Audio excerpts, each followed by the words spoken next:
আসসালামু আলাইকুম সবাইকে নুসরাত মিনি কিচেনে। আজকে আমি আপনাদেরকে তৈরি করে দেখাবো খুবই মজাদার একটা ভর্তার রেসিপি।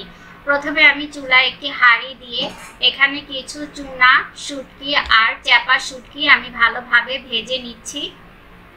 ভালোভাবে ভেজে নেওয়া হলে তারপরে আমি চুলা থেকে নামিয়ে এটাকে পানি দিয়ে খুব ভালোভাবে পরিষ্কার করে নিব।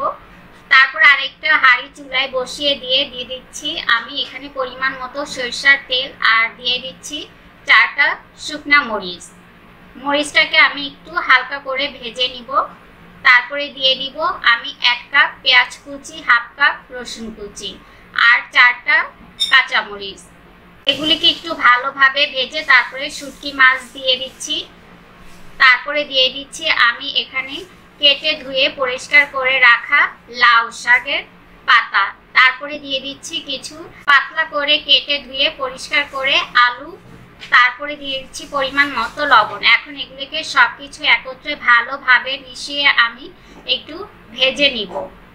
আর দেখতেই পাচ্ছেন আলু আর লাউ শাক থেকে কিছুটা পানি বের হয়েছে।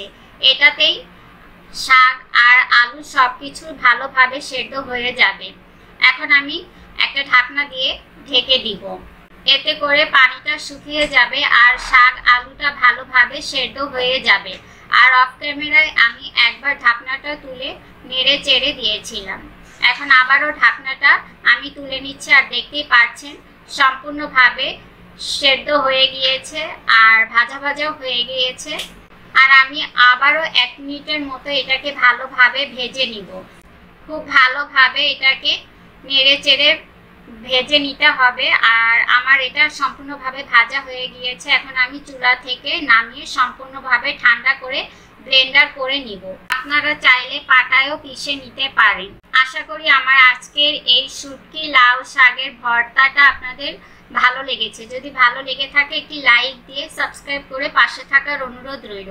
আর যারা ফেসবুক পেজ থেকে দেখছেন একটি লাইক দিয়ে অবশ্যই ফলো করে রাখবেন। আজকের মতো এখানে বিদায় নিচ্ছি। সবাই সুস্থ থাকবেন, ভালো থাকবেন, সবাই সবার জন্য দোয়া করবেন। আল্লাহ হাফেজ।